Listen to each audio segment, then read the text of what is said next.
আসসালামু আলাইকুম।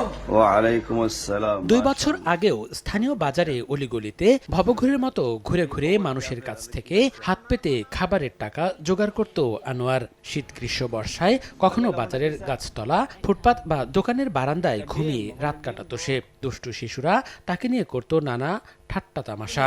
চেহারা দিয়ে সুন্দর দেখা যাবে না তোমার কয়টা গুটিম খেলে। পরনে ময়লা জামা কাপড়, গোসল নেই, তেল নেই, রুক্ষ সূক্ষ্ম চেহারার হতদরিদ্র পরিবারের এতিম আনোয়াররা 3 ভাই 1 বোন। গ্রামের বসতভিটা ছাড়া তেমন কোনো সহায় সম্পদ নেই। অনেকটা অবহেলা, অনাদরে মানসিক ভারসাম্য হারিয়ে বুদ্ধি প্রতিবন্ধী হয়ে যায়। পরে সে বাড়ি ছেড়ে চলে আসে স্থানীয় বাজারে। তবে কিশোর আনোয়ারের সহজ সরল বাচনভঙ্গি এবং আচার আচরণে মুগ্ধ হয়ে তার প্রতি হাত বাড়িয়ে দিতেন বাজারের ছোট বড় সকল ব্যবসায়ী। আমি নিজে দিবেন আমরা কি খামুনি আমরা লুকাই যান আমরা দেখলো না। এমতাবস্থায় স্থানীয় এক মাদ্রাসার কারি আব্দুল কুদ্দুস তাকে নিয়ে আসেন তার মাদ্রাসায়। নতুন জামা কাপড় কিনে দিয়ে মাদ্রাসায় তার থাকা খাওয়ার ব্যবস্থা করে দেন। পরিচর্যা আর স্নেহ মমতা পেয়ে মানসিক অবস্থার অনেকটা উন্নতি হয়। ক্রমান্বয়ে বদলে যায় তার জীবন আচরণ। সম্প্রতি রিফাত আনোয়ার, তোতা মিয়া ও কারি আব্দুল কুদ্দুস সহ 6 জন চাঁদপুরের প্রবাসী ব্যবসায়ীর অর্থায়নে পবিত্র উমরাহ পালন করে এসেছেন। তার সরলতা ও সততার জন্য অনেকেই সামাজিক অনুষ্ঠানে বিয়ের দোয়া পড়াতে ডাকেন একসময়ের অবহেলিত সেই কিশোর আনোয়ারকে।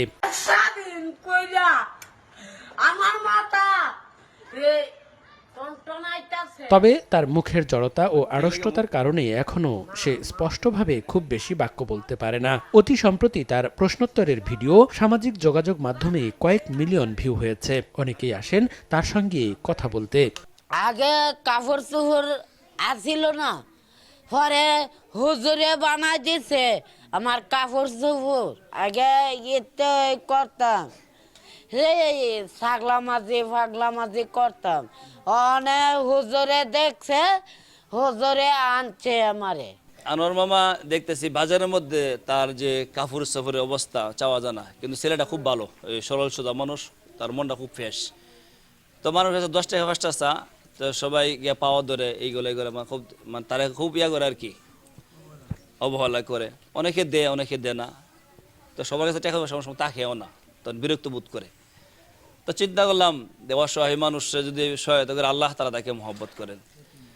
এই তার মাও নাই, এই বাবাও নাই, কিন্তু 2 ভাই আছে আলহামদুলিল্লাহ।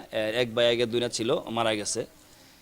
তো তাকে নিয়ে আসলাম। এখানে আসার পর আলহামদুলিল্লাহ এই আমার সাথে আছে, তারা চলাফেরা খাওয়া দাওয়া সবকিছু আলহামদুলিল্লাহ আমার সাথেই করতেছেন, এবং রাত্রে আমার সাথেই আলহামদুলিল্লাহ আমাদের সাথে অবস্থা খুব, ওখানে আলহামদুলিল্লাহ খুব ভালো আছে। তো তার জন্য দেশবাসী সবাই দোয়া করবেন। আর আলহামদুলিল্লাহ আমারও মনে খুব ইচ্ছা আমি মানুষের জন্য কিছু করব। আলহামদুলিল্লাহ আল্লাহ তাআলা আমাদের করাইতেছেন, যেমন নিয়ত করতেছি, চেষ্টা করতেছি, আল্লাহ তাআলা আমাদের করাইতেছেন। লাব্বাইক আল্লাহুম্মা লাব্বাইক। আল্লাহুম্মা রাব্বাইক। সুনামগঞ্জের জামালগঞ্জ উপজেলার কালীপুর গ্রামের মৃত সিদ্দিক আলী ও মৃত জোহরা বেগমের পুত্র বুদ্ধি প্রতিবন্ধী কিশোর আনোয়ার হোসেন।